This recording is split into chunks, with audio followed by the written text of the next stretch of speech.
بسم الله الرحمن الرحيم. السلام عليكم ورحمة الله وبركاته.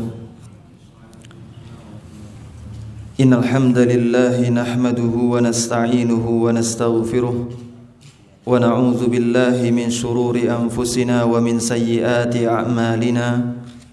من يهده الله فلا مضل له ومن يضلله فلا هادي له. أشهد أن لا إله إلا الله وحده لا شريك له وأشهد أن محمدا عبده ورسوله الذي لا نبي ولا رسول بعده.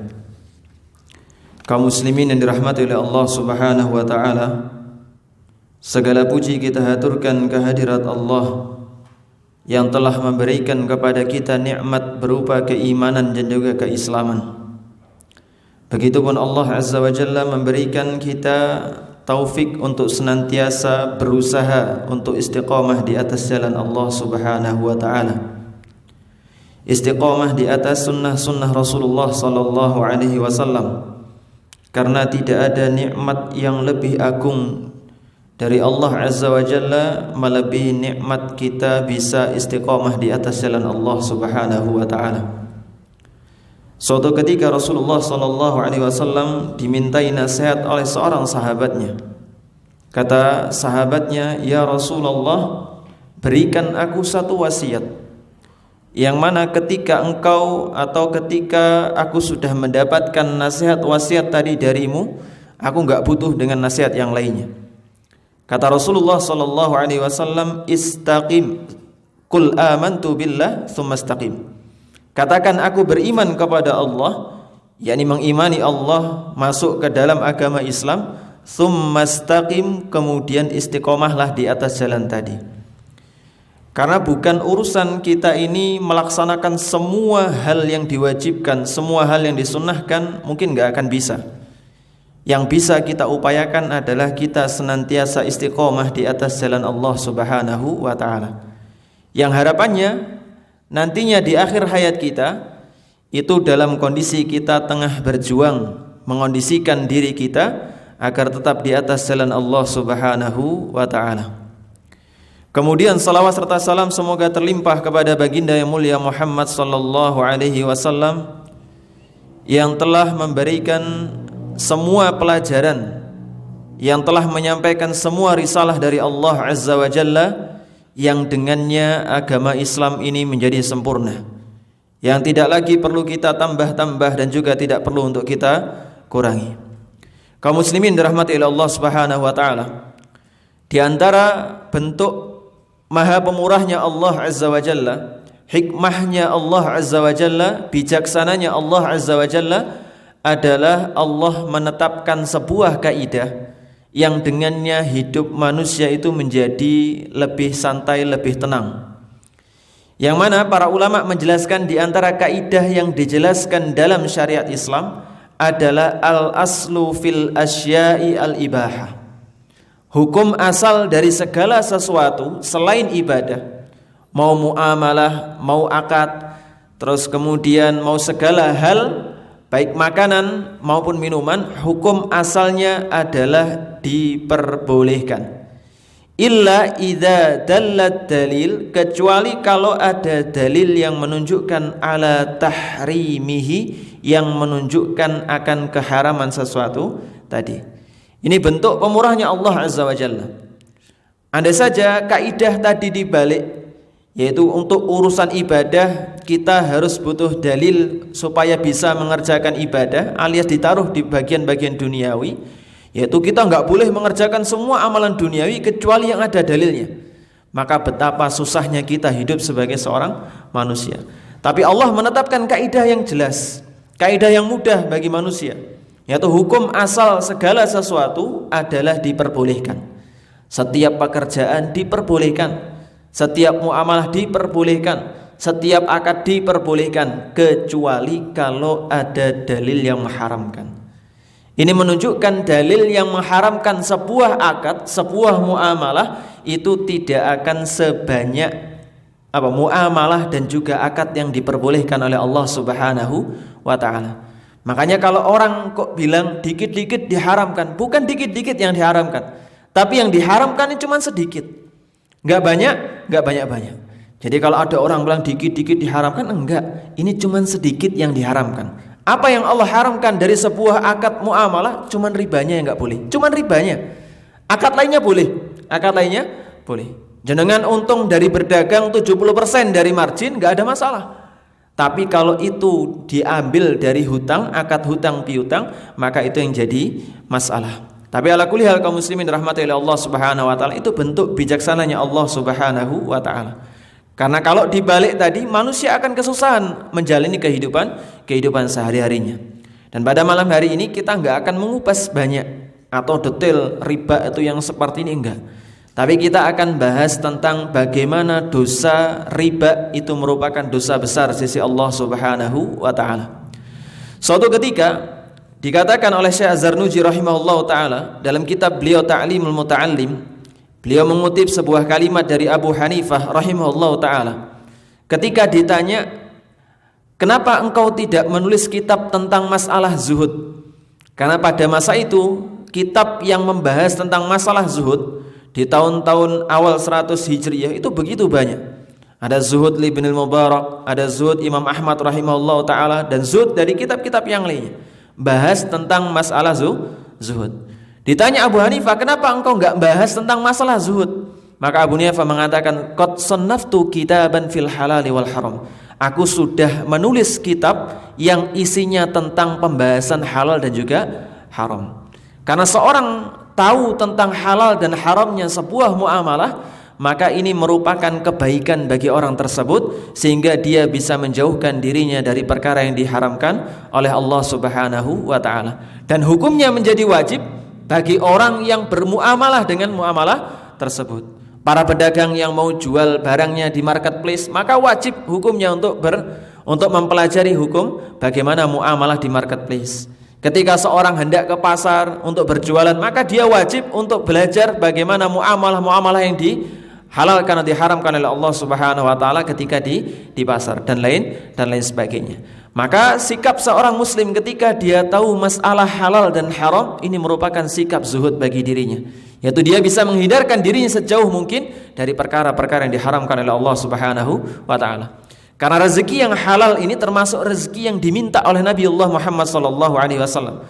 Ketika setiap paginya kita dianjurkan membaca Allahumma inni as'aluka ilman nafi'an wa rizqan thayyiban, dan rezeki yang baik dan sesuatu yang baik atau sesuatu yang halal inilah sesuatu yang baik dan bukan yang haram. Mau sebanyak apapun rezeki yang diharamkan oleh Allah Azza wa Jalla, maka rezeki tadi tidak akan menjadi rezeki yang thayyib bagi pemiliknya.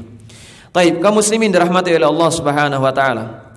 Di antara dalil yang menunjukkan bahwasanya riba itu merupakan dosa besar adalah firman Allah Azza wa Jalla dalam surah Al-Baqarah ayat 278 sampai 279. Allah Azza wa Jalla mengatakan, "Ya ayyuhalladzina amanu."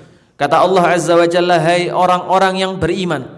Ini dipanggil dengan panggilan yang paling mulia dalam Al-Qur'an.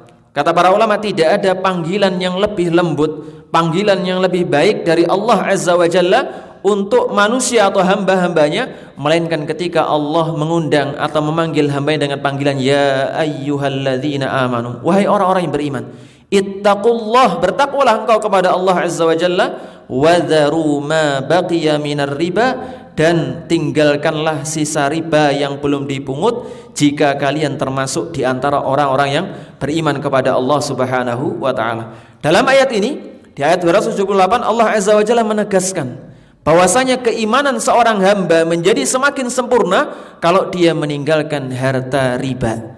Kalau dia meninggalkan sisa riba yang sebelumnya hutang piutang ada ribanya, terus kemudian dia tinggalkan. Dia cuma ngambil pokok dari hartanya tadi atau bayar dari pokok hartanya tadi. Maka ini diantara tanda kesempurnaan seorang yang beriman kepada Allah Subhanahu wa ta'ala. Sebaliknya sudah diundang oleh Allah, sudah dipanggil oleh Allah, ya ayyuhalladzina amanu, tapi masih ngeyel saja, maka ini tanda bahwasanya keimanan seorang tersebut ada masalah.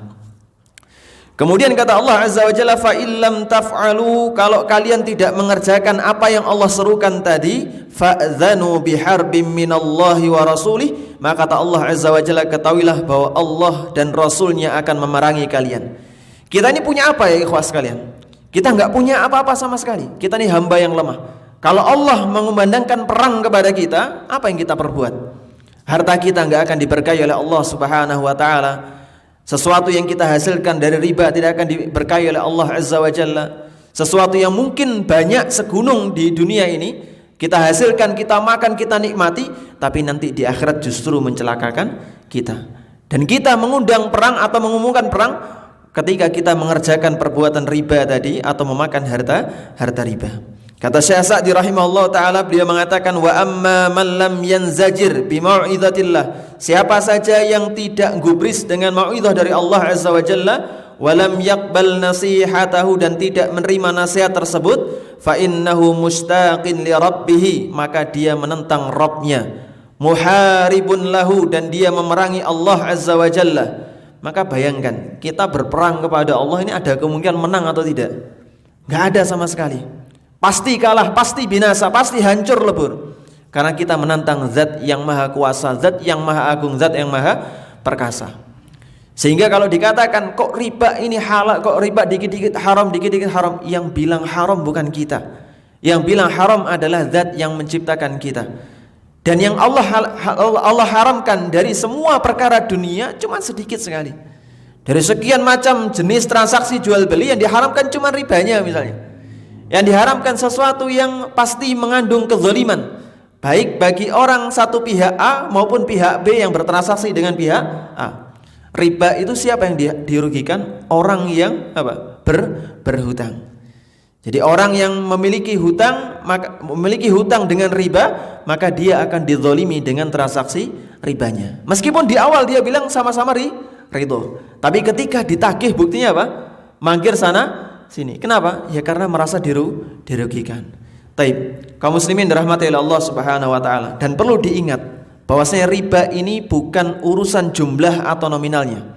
Karena sebagian, atau kami baca di internet itu, di Facebook, sebagian kaum muslimin yang mungkin tidak punya ilmu sebelumnya, dia menyangka bahwasanya ketika mengajukan pembelian rumah misalnya ke sebuah bank syariah, terus kemudian dijual, transaksinya dibentuk dengan transaksi yang aman dari perkara riba, atau sebisa mungkin diminimalisir peluang riba masuk ke dalamnya. Terus kemudian dia mengomentari harga rumah yang sebelumnya 200 juta kok menjadi 400 juta, naik 100%-nya.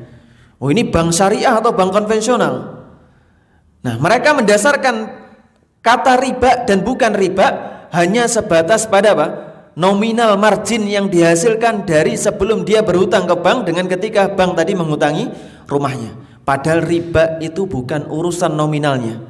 Orang yang berhutang atau menghutangi orang lain, menambah jumlah bilangan hutangnya walaupun hanya sedikit, maka itu termasuk riba. Tapi kalau jenengan misalnya membelikan orang rumah, terus kemudian rumahnya dijual dengan cara kredit, dengan menambah margin keuntungan di awal, dan disepakati bersama harga kreditnya demikian, maka tidak termasuk ke dalam riba, walaupun nominalnya jauh lebih besar dibandingkan ketika tunai atau ketika hutang yang pertama. Taib. Itu dalil yang menunjukkan bahwasanya riba itu termasuk dosa besar. Dalil yang kedua adalah firman Allah Azza wa Jalla dalam surah Al-Baqarah ayat 275. Allah Azza wa Jalla menunjukkan bagaimana tingkah laku orang-orang yang makan harta riba nanti di hari kiamat. Kata Allah Azza wa Jalla, alladzina ya'kuluna riba, orang-orang yang makan harta riba, la yaqumuna illa kama yaqumul ladzi yatakhabbathu asyaitanu minal mas, maka tidaklah mereka dapat berdiri nantinya melainkan seperti berdirinya orang yang tengah kerasukan setan lantaran terkena penyakit gila. Ini menunjukkan bagaimana limbungnya orang-orang yang nanti di hari kiamat, yang ketika di dunia dia makan harta riba. Bagaimana ketika orang sudah diperingatkan tentang masalah riba ini dosa besar, tapi dia tetap ngeyel, tahu haramnya tapi ngeyel. Karena merasa diuntungkan. Wah, enak Ustaz, nggak perlu susah payah bayar cash langsung sekian belas juta, tapi dimudahkan bayar nyicil per bulan, Bagaimana? Kata Allah Azza wa Jalla, "Wa man 'ada fa ulaika ashabun nar." Orang-orang yang mengulangi kembali ngambil harta riba, padahal Allah sudah tegaskan keharamannya, kata Allah Azza wa Jalla, "Fa ulaika ashabun nar." Mereka diancam masuk menjadi penghuni neraka.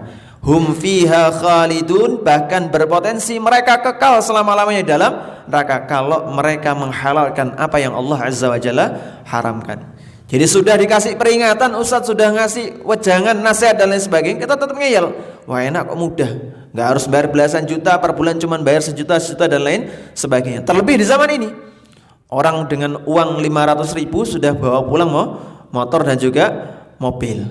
Maka apa? Kemudahan yang seperti ini terus kemudian dipersulit untuk urusan yang seharusnya dihalalkan, tunai cashnya. Maka ini apa? Membuat orang menjadi persepsinya kalau nggak riba ya susah. Kalau nggak riba ya susah. Sekarang ini Ustadz, kalau menghindari harta riba bagaimana caranya? Ada bank konvensional, ada bank ini, ada lembaga ini dan lain sebagainya. Akhirnya muncul di persepsinya kalau nggak melakukan perkara riba maka akan susah. Padahal begitu banyak transaksi yang Allah Azza wa Jalla masih perbolehkan. Kita diperbolehkan berhutang daripada riba. Kita diperbolehkan apa? Misalnya orang yang punya harta, Pak tolong belikan rumah itu, nanti tak beli dari sampean secara kredit dan lain sebagainya. Masih banyak peluangnya. Terlepas dari apakah orang yang punya harta mau ngutangi kita, itu urusan lain. Tapi yang penting banyak opsinya, yang mana opsi tadi dihalalkan oleh Allah Subhanahu wa taala. Dan ini merupakan ancaman yang besar, yaitu seorang kekal selama-lamanya dalam neraka. Sebagaimana yang kita lihat bahwasanya orang yang kembali makan harta riba setelah datangnya nasihat, dan tidak ada daya dan kekuatan kecuali karena pertolongan dari Allah Subhanahu wa taala. Jadi kita bisa meninggalkan riba ini. Siapa yang menjadikan kita meninggalkan riba? Allah Subhanahu wa taala. Jadi kalau ada orang di sekitar kita masih makan harta riba, jangan diece-ece dulu, Pak. Jangan diece-ece dulu. Kita bersyukur kepada Allah dulu bahwasanya Allah hindarkan kita dari perkara riba. Karena barang siapa yang mencela, meskipun riwayat ini dhaif, asarnya dhaif, kata para ulama, barang siapa yang mencela orang yang berbuat maksiat, maka tidaklah dia meninggal dunia kecuali dalam keadaan menjalankan maksiat tadi. Belum mengucapkan zikir yang Rasulullah SAW ajarkan. Alhamdulillahilladzi afani mimma batuliya bih. Ya Allah, segala puji bagi Allah yang telah menyelamatkan aku dari segala sesuatu yang menimpa orang tadi. Wa faddalani mimman khalaqa tafdila, dan Allah Azza wa Jalla memberikan aku keutamaan lebih daripada keutamaan hamba-hamba lain yang Allah Azza wa Jalla ciptakan. Jadi jangan lupa ketika ngelihat orang terkena musibah, terutama musibah agama, jangan lupa bersyukur dulu kepada Allah Subhanahu wa taala. Karena betapa banyak orang yang ngoco-ngoco, orang yang ngecek, orang yang berbuat maksiat tanpa dia sadar bahwasanya dia bisa meninggalkan maksiat karena pertolongan dari Allah saja dan bukan karena daya upayanya. Maka boleh jadi kita akan ditimpa ujian yang sama. Karena lisan kita, perbuatan kita ini akan apa? Akan menjadi ujian nantinya bagi diri kita. Orang yang menyampaikan depan seperti ini juga nanti akan diuji dengan ucapannya. Makanya azab yang Allah Azza wa Jalla janjikan atau berikan kepada orang-orang yang menyelisih perkataannya, kata Allah, kabura maqtan 'indallahi an taqulu ma la taf'alun. Kemurkaan Allah yang teramat besar bagi mereka yang melakukan atau tidak melakukan apa yang mereka ucapkan. Sebagaimana Allah Azza wa Jalla ancam orang-orang Yahudi dalam surah Al-Baqarah, Allah Azza wa Jalla mengatakan, apakah kalian hendak melupakan diri kalian sendiri? Pada watatlunal kitab, kalian padahal apa? Membawa Alkitab, membawa apa? Petunjuk dari Allah Subhanahu wa taala. Wa tansawna anfusakum, kalian melupakan diri kalian sendiri. Jadi sekali lagi kaum muslimin rahmati Allah Subhanahu wa taala, kalau kita ngelihat orang melakukan kemaksiatan, melakukan kedurhakaan kepada Allah Azza wa Jalla, jangan lupa memuji Allah Azza wa Jalla terlebih dahulu karena sudah menghindarkan kita dari dosa tersebut. Baik. Berikutnya Nabi alaihi salatu wasallam bersabda yang sekaligus menjadi dalil tentang diharamkannya perkara riba, yaitu Nabi alaihi salatu wasallam bersabda, ijtanibus sab'al mubiqat, jauhilah oleh kalian 7 hal yang membinasakan. Qalu, maka mereka mengatakan, para sahabat mengatakan, wa ma hunna ya Rasulullah. Apa yang dimaksud 7 hal yang membinasakan tadi ya Rasulullah? Rasulullah sallallahu alaihi wasallam mengatakan asyirku billah. Yang pertama kesyirikan, jelas. Yang kedua wasihru, dan perbuatan sihir. Wa qatlun nafsil lati harramallahu illa bil haq, dan membunuh jiwa yang Allah haramkan kecuali dengan haknya. Wa aklur riba, dan juga makan harta riba. Makan harta riba. Dan jangan sampai kepekaan kita tentang sesuatu yang diharamkan oleh Allah Azza wa Jalla ini hilang gara-gara urusan perkembangan zaman. Karena semakin kesini orang-orang semakin hilang kepekaannya dengan sesuatu yang diharamkan oleh Allah Subhanahu wa taala. Karena sudah terbiasa, terbiasa. Sebagaimana dikatakan oleh sebagian ulama, kasratul misas tumitul ihsas. Banyaknya bersinggungan dengan sesuatu bisa mematikan sensitivitas. Jadi ketika kita sering bersinggungan, sering dicekoki dengan hal tersebut, bunga rendah, riba dialihkan jadi kata bunga dan lain sebagainya, sensitivitas kita terhadap sesuatu yang diharamkan oleh Allah Azza wa Jalla semakin hilang. Dan matinya sensitivitas ini menjadi petaka yang berat bagi seorang mukmin. Wa aklu malil yatim, dan juga makan harta anak yatim. Wat tawalli yaumaz zahfi, lalu kemudian melarikan diri dari medan pertempuran. Wa qadhful muhsanatil ghafilatil mu'minat, menuduh wanita-wanita mukminah yang terpelihara oleh Allah Azza wa Jalla tapi lengah dari perbuatan yang membuatnya tertuduh berbuat zina. Taib. Itu dalil yang keempat. Dalil yang kelima yang menunjukkan riba termasuk dosa besar adalah sabda Nabi alaihi salatu wasalam, la'anallahu akilar riba wa mukilah.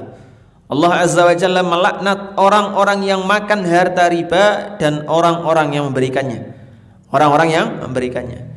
Jadi mau didasari saling ridho sekalipun di awal, maka tetap itu termasuk di antara perkara yang diharamkan oleh Allah dan bahkan mengundang laknat Allah Azza wa Jalla. Kemudian diriwayatkan Imam Tirmidzi rahimahullah taala dengan redaksi yang sama namun ada tambahan lafaz wa syahidai wa katibah, dan juga orang yang menjadi saksi transaksi riba tadi dan juga juru tulisnya. Apalagi kalau semua hal tadi dijadikan satu.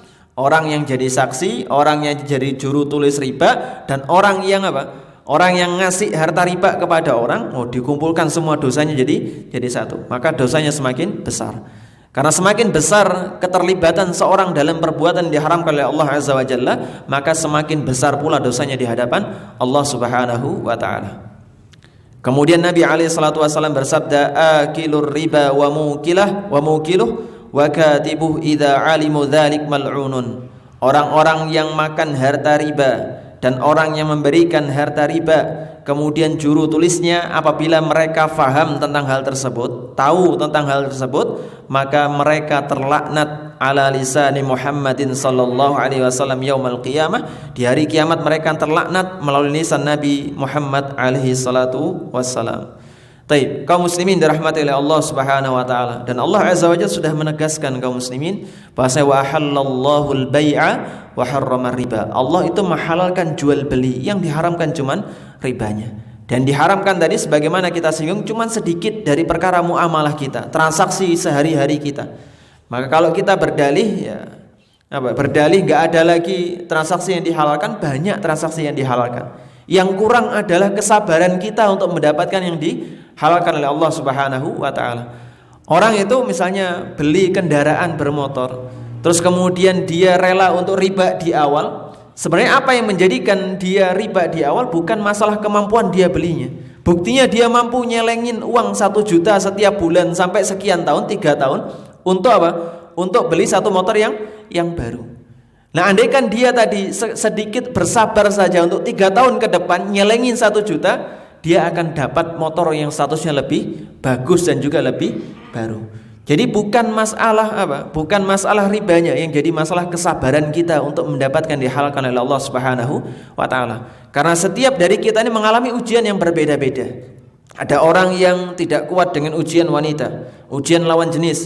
Ada orang yang tidak kuat dengan ujian harta. Dan di antara ketidakkuatan kita dengan ujian harta adalah kita tidak sabar untuk mendapatkan harta tadi dari jalur yang dihalalkan oleh Allah Subhanahu wa taala. Butuhnya kita ini cuman kesabaran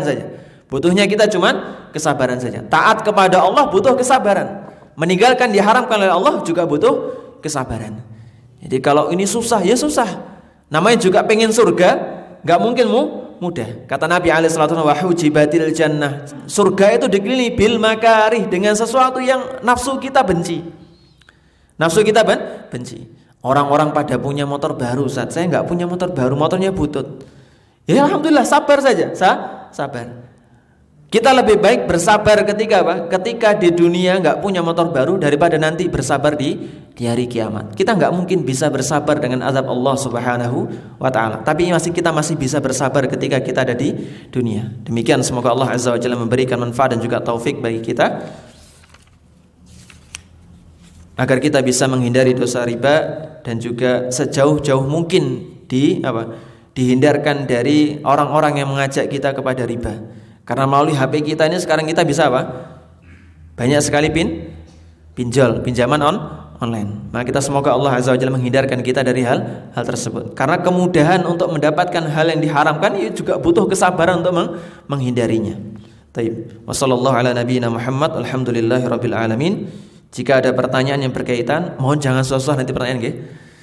Kalau urusan yang hal haramnya bagaimana transaksi detailnya seperti ini Ustaz. Nah, nanti antum tanya ke ustaz-ustaz yang fikih muamalah. Kami hanya menjelaskan masalah dosanya saja. Wallahu taala alam. Yang pertama, kaum muslimin dirahmati oleh Allah Subhanahu wa taala, tentang ketika seorang bertaubat dari harta riba, misal bekerja di sebuah lembaga yang ribawi. Lalu kemudian hasilnya tentu saja riba. Bagaimana cara bertobatnya? Para ulama berbeda pendapat. Ada dua pendapat. Pendapat yang pertama, dia wajib menyedekahkan semua harta riba yang dia dapatkan. Sedekahkan semuanya, kecuali dia boleh meninggalkan sebagian yang dia bisa bertahan hidup dengannya. Itu yang pertama, pendapat yang pertama. Pendapat yang kedua, itu pendapat yang dipegang oleh Syekhul Islam Ibnu Taimiyah rahimahullah taala. Beliau berpendapat bahwasanya ketika seorang bertaubat dari harta riba, apa yang dihasilkan dari harta riba tadi maka tidak perlu dia keluarkan sama sekali. Sebagaimana firman Allah Azza wa Jalla, fantaha falahu ma salaf. Ketika seorang diberikan nasihat tentang keharaman riba, fantaha, terus kemudian dia sudah beranjak, yes berarti haram nih, saya bertobat kepada Allah Azza wa Jalla, falahu ma salaf, maka apa yang sudah lalu ya sudah, hartanya tadi nggak perlu dia keluarkan sepenuhnya. Dan wallahu taala pendapat ini yang lebih tepat. Jadi yang pertama, kalau dia bertaubat berhenti dari perkara riba, harta yang sebelumnya dia dapatkan ya sudah.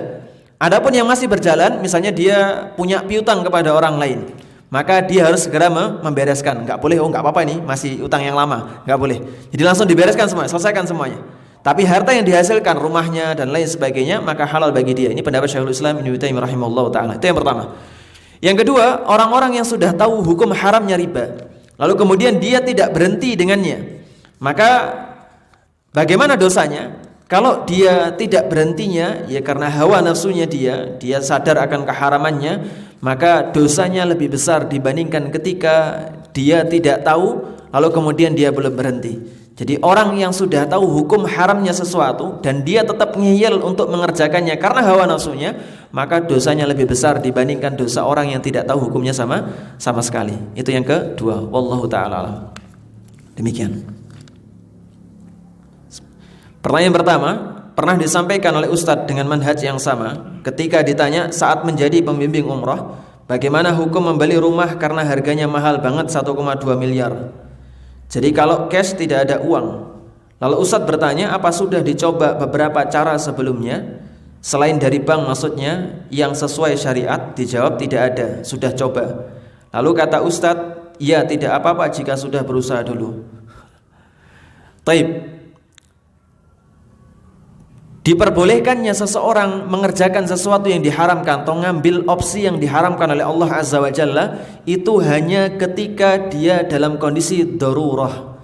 Darurah yang dimaksud adalah ketika nyawanya terancam kalau enggak melakukan hal tersebut.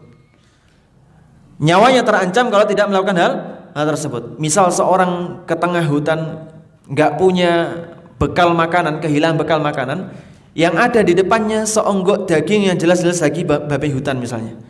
Maka makan daging babi hutan tadi dalam kondisi dia lemas untuk melanjutkan perjalanan, maka hukumnya boleh.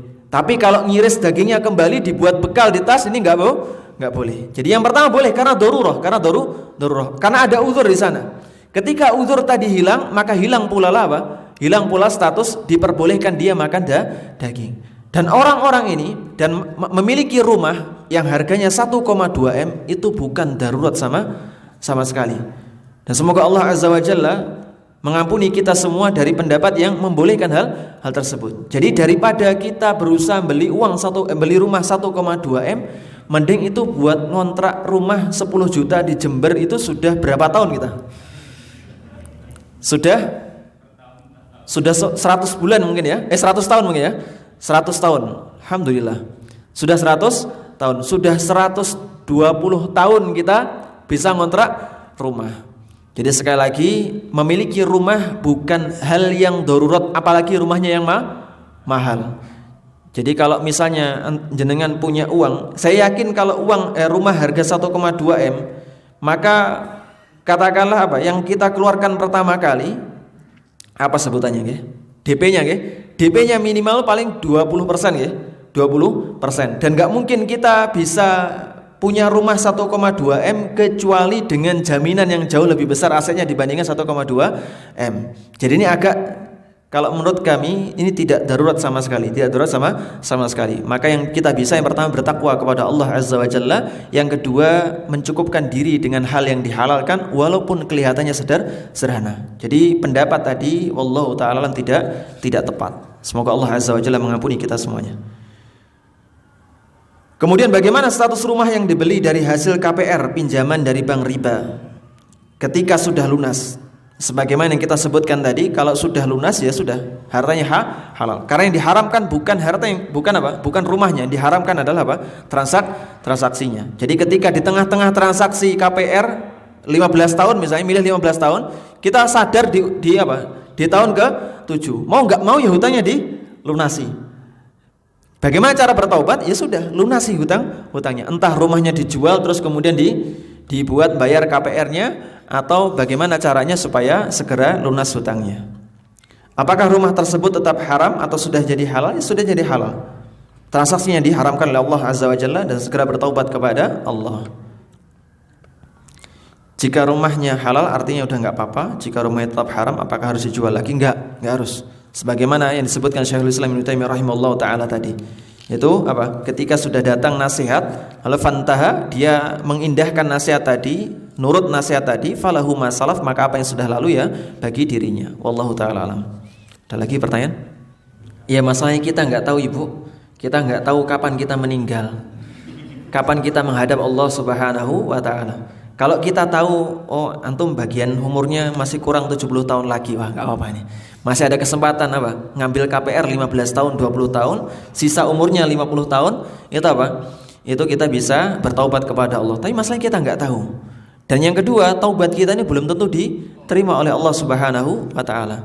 Kita berupaya taubat, tapi kita enggak tahu taubat kita diterima oleh Allah atau tidak. Itu yang kedua. Terlebih kalau orang-orang dengan sadar berbuat maksiat israr, maka kemungkinan Allah Azza wa Jalla tidak menerima taubatnya. Karena di antara yang Allah Azza wa Jalla sebutkan dalam Al-Qur'an dalam surah Ali Imran, di antara ciri orang bertakwa adalah apa? Ketika mereka melakukan dosa besar, dosa yang keji di hadapan Allah Azza wa Jalla, maka mereka segera mengingat Allah, dzakarullaha fastaghfaru. Maka mereka minta ampun kepada Allah Azza wa Jalla dan mereka tidak melanjutkan perbuatan dosanya. Nah, ini di awal sudah tahu nih. Sudah tahu perbuatan dosa, oh kok tetap dilakukan, maka ini dosanya lebih besar dibandingkan ketika enggak tahu tobat di tengah-tengah harus melunasinya. Ini beda konteksnya. Karena sudah kadung berbuat dosa, bertobat kepada Allah, kewajiban dia hanya melunasi ribanya. Adapun yang pertama tadi, yaitu cara yang dipakai, yes nanti saja bertobatnya, maka tidak dianjurkan. Allah Ta'ala. لا يقومون إلا كما يقوم الذي يتخبطه الشيطان من المس ذلك بأنهم قالوا إنما البيع مثل الربا وأحل الله البيع وحرم الربا فمن جاءه موعظة من ربه فانتهى فله ما سلف وأمره إلى الله ومن عاد فأولئك أصحاب النار هم فيها خالدون.